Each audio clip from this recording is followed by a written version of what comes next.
शाम का वक्त था। कस्बे से दूर बसे पुराने गांव भैरवपुर की गलियां हर रोज की तरह सुनसान हो चुकी थी। आसमान में हल्के बादल थे और ठंडी हवा के झोंके पुरानी हवेली की टूटी खिड़कियों से सनसनाहट पैदा कर रहे थे। गांव के लोग इस हवेली के पास से भी नहीं गुजरते थे। कहते हैं यहाँ अजीब अजीब आहटें सुनाई देती है, जैसे कोई अनदेखा इंसान आस पास घूम रहा हो। रीना अपने दोस्तों के साथ गांव घूमने आई थी। सबने मजाक मजाक में कहा, चल रीना, तू तो बहुत बहादुर बनती है। अगर सच में हिम्मत है तो फिर हवेली के अंदर चल। मुझे किससे डर लगेगा? भूत वूत जैसी कोई चीज नहीं होती। रीना अकेली हवेली के अंदर चली गई। टॉर्च की रोशनी टूटी दीवारों पर पड़ते ही डरावनी परछाइयां बनने लगी। वो चौंक कर पलटी। वहां कोई नहीं था। शायद मेरे दोस्तों ने मजाक किया होगा। लेकिन अगले ही पल उसने टॉर्च की रोशनी में देखा, दीवार पर उसके अलावा एक और परछाई हिल रही थी। रीना की सांसें तेज हो गई। उसने धीरे से पुकारा, कौन है वहां? पर कोई जवाब नहीं मिला। बस धीरे धीरे कदमों की आहट पास आने लगी। वो भागकर बाहर निकली। दोस्त हंस पड़े। क्या हुआ, रंग उड़ गया चेहरे से? रीना कांपती आवाज में बोली, नहीं, अंदर कोई था। दोस्तों ने मजाक उड़ा दिया। लेकिन उस दिन के बाद से रीना के साथ अजीब घटनाएं होने लगी। कभी रात में उसके कमरे में किसी के चलने की आवाज आती, कभी शीशे में उसके पीछे कोई धुंधली परछाई दिखाई देती। गांव का नाई रघु रोज रात को देर तक दुकान बंद करता। एक दिन जब वो तालाब के किनारे से घर जा रहा था तो उसे लगा कोई उसके पीछे पीछे चल रहा है। कौन है बे? सामने आ। पर कोई जवाब नहीं। वो तेज कदमों से चलने लगा, लेकिन नाहट भी उतनी ही तेज हो गई। अचानक उसके सामने एक सफेद साया खड़ा हो गया। आंखें गहरी हरी चमक रही थी। रघु, तेरा समय आ गया है, तू बच नहीं पाएगा। रघु जोर से चिल्लाया और भाग खड़ा हुआ। अगले दिन गांव वालों ने देखा रघु पागल सा हो गया था। वो बार बार कहता,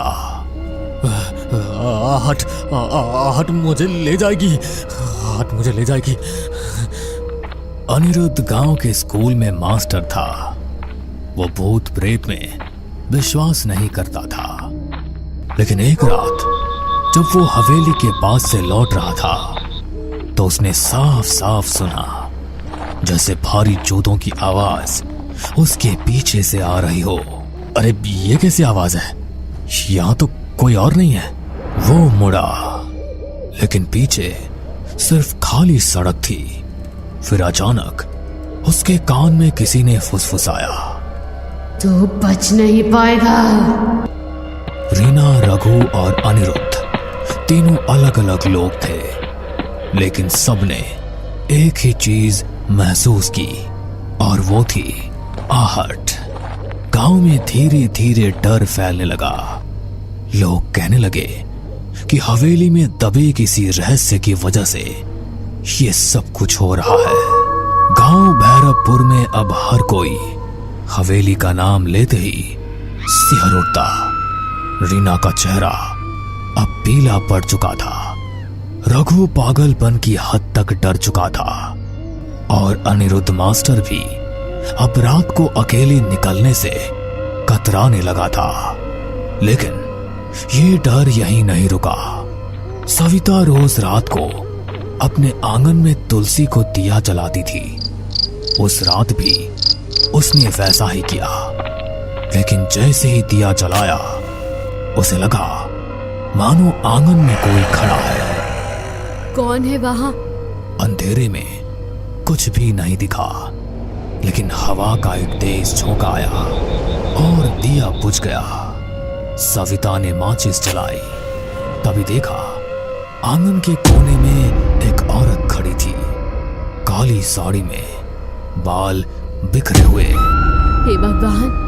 वो औरत धीरे धीरे आगे बढ़ी और उसके कान में फुसफुसाई, आहट सुनो, आहट सुनो, तुम्हें कोई लेने आ रहा है। सविता चीख पड़ी।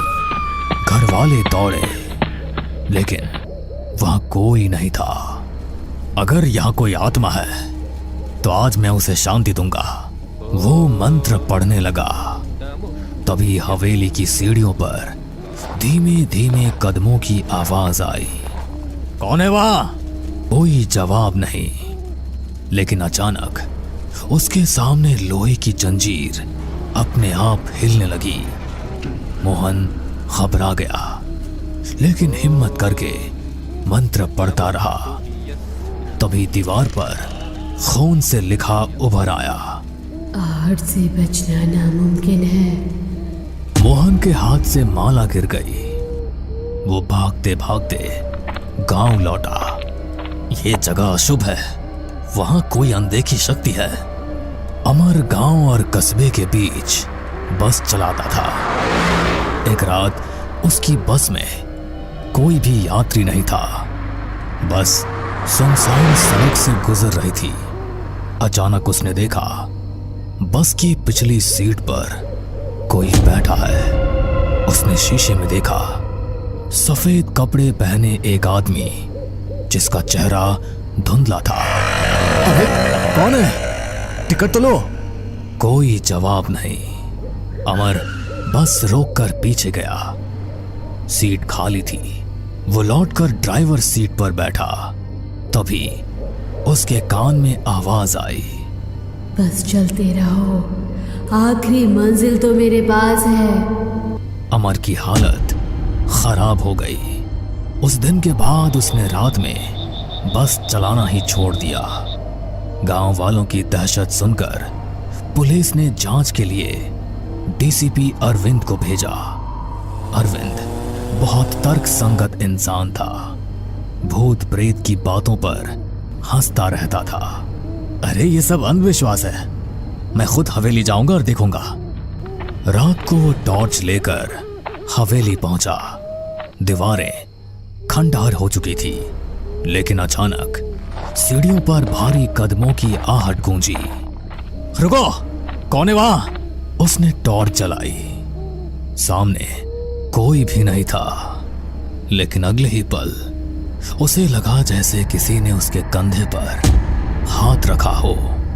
वो पलटा, वहां सिर्फ हवा थी।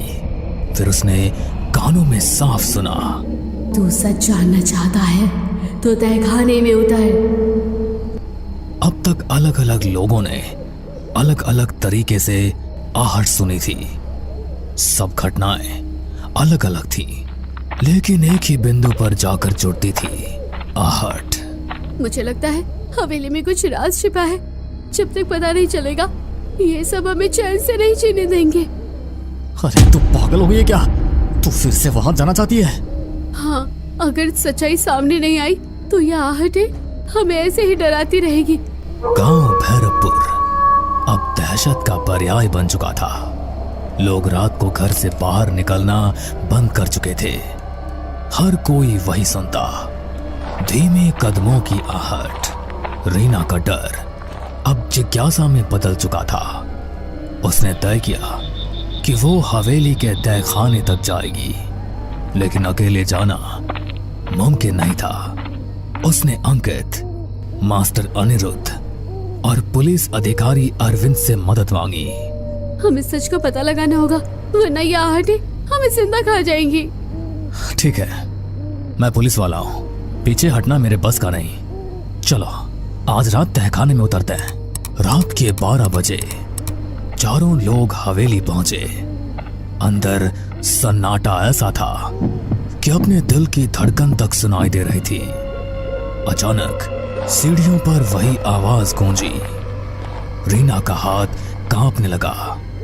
अरे डर मत, हम सब साथ हैं ना, सब लोग तहखाने की तरफ चलो। हवेली के पीछे एक पुराना लोहे का दरवाजा था जिस पर जंग लगी थी। अरविंद ने जोर से धक्का दिया। दरवाजा चरमराते हुए खुला और बदबू का एक तेज झोंका आया। सीढ़ियां नीचे अंधेरे में उतर रही थी। चारों लोग नीचे उतरे। तहखाना ठंडा और सीलन भरा था। दीवारों पर काई जमी थी और बीचों बीच एक टूटी चौकी रखी थी। देखो वहाँ।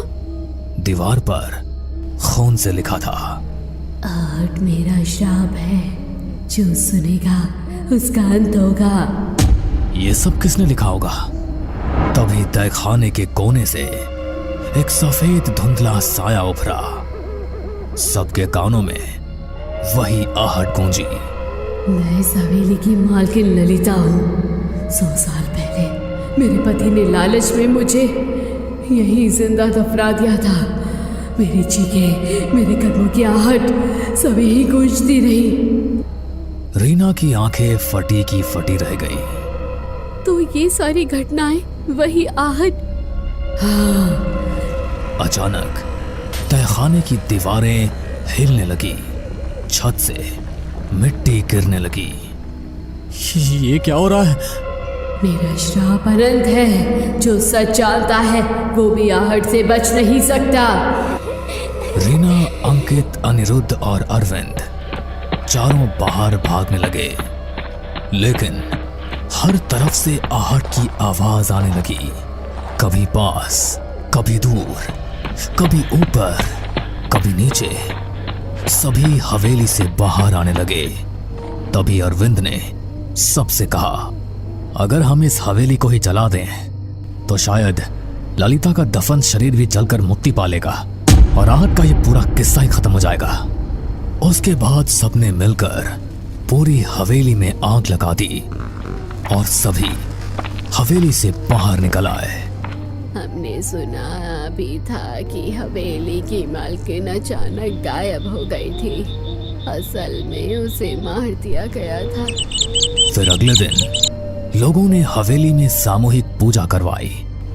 उस दिन पहली बार कई सालों बाद गांव में रात शांति से बीती। लेकिन कुछ दिनों बाद रीना अपने कमरे में पढ़ाई कर रही थी। खिड़की से ठंडी हवा आई।